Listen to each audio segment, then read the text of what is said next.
And you say, despite our obvious differences, our DNA is 99% the same. Yes, 99% for all human beings, and then the remaining 1% is where we see differences. Does the fact that our DNA is so close cause any issues when there are mixtures of DNA, when there's more than one contributor to a sample? And if so, what are those issues? When we're testing DNA, we are looking at various areas that we know are different between human beings, but there could be sharing of DNA at certain areas. That's why we test multiple areas. So in this case, for example, we use the Identifier Plus system, which targets 16 areas of DNA. So while each individual may share at one area, they overall will expect to see different DNA profiles when we look at all 16 areas.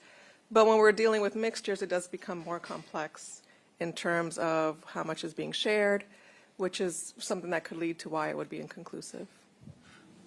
So if a person was known to have had possession of that backpack and their DNA wasn't found on the backpack or was in a mixture that was inconclusive, what does that mean?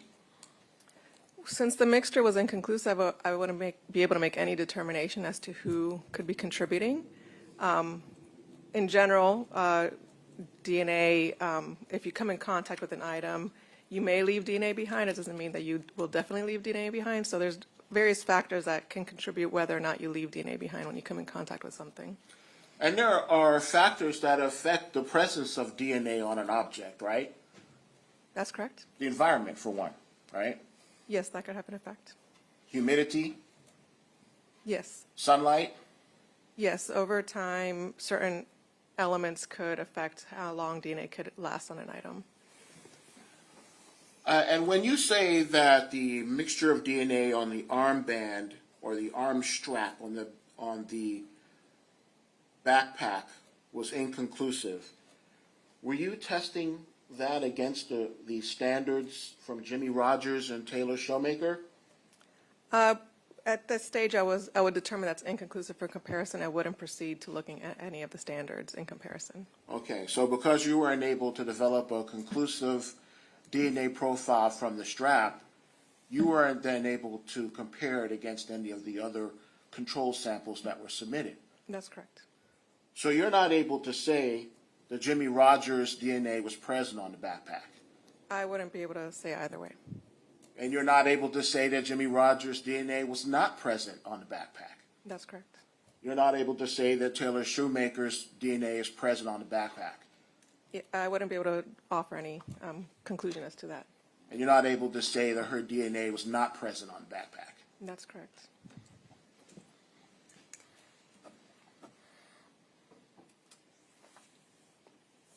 The blue coveralls that you were given, what condition were they in? The notes indicate that there was debris and bugs present, so it appears to have been out in the elements. Does being out in the elements, can being out in the elements affect the any potential DNA samples that might be on an item? It can. It would all depend on various factors. I wouldn't be able to offer, because I don't know the conditions that it was exposed to, I wouldn't be able to offer any information as to what would be likely or not in terms of whether DNA could go away, but in general, being exposed to certain elements can degrade or break down DNA.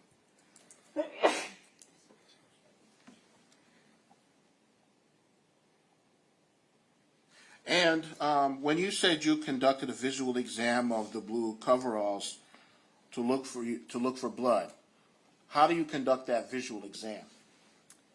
So the visual exam was conducted by another individual at the laboratory, but I do have the notes related to it. Essentially, the item is pulled out in the laboratory in a clean work area, and all the notes document the condition of the item as well as where any staining may be present and what would be tested. Are any alternative light sources or chemicals used to try and reveal any potential biological samples on the item? In this case, an alternate light source wasn't used. Generally, an alternate light source is used to visualize any stains that may not be visible under natural light. But this could be particularly helpful with semen, saliva, perspiration stains that may not be visible. In this case, it was just a visual exam under regular light. In terms of chemical tests, we did do, the blood test would be a chemical test. And it's safe to say, unlike the semen, saliva, and other items, blood staining often leaves a visible brownish reddish stain on items. Generally, yes. There's an appearance of blood that we look for, and like I said, if it could be masked by any type of other staining that looks different, we will test. And also a darker item, so something that's like black in color, we will do random sampling of areas in case we're not seeing something visibly. And unlike the backpack, on the backpack you said that there was a mixture, inconclusive for comparison purposes. Were you able to locate a DNA profile from any of the areas you swabbed on the coveralls? For the coveralls, the interior wrist, neck, and underarm areas were sampled, and no DNA was detected. And why were those, in fact, those areas were sampled because they're wear areas, right? Yes, it would be areas that may come in contact if you were wearing the item. And so, for example, the wrists, oftentimes from movement, will leave skin cells on the wrist areas of a garment, correct? Yes, that's possible. And on the neck area of a garment, again, from maybe even sweat as well as from skin, from movement, you can leave skin cells on the neck area of a garment, correct? That's correct. Does the fact that DNA, in fact, the fact that DNA wasn't found on these coveralls doesn't mean they weren't actually worn, right? That's correct. When we say no DNA was detected, it means that there could be no DNA or DNA below the detection limits of the test. So there are certain thresholds that are certain sensitivity to the test itself. Or DNA could have been obliterated by the environment, right? That's possible.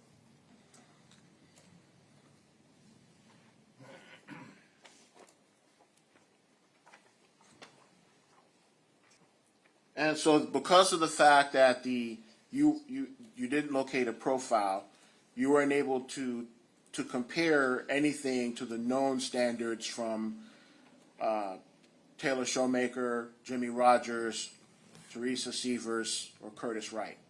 That's correct. I wasn't able to draw any comparison since no profile was obtained, or no DNA was detected. Thank you. Vince. Is this witness to be released or retained? Released, Your Honor. Agree? Agreed. Thank you, ma'am. You're free to go. Next witness.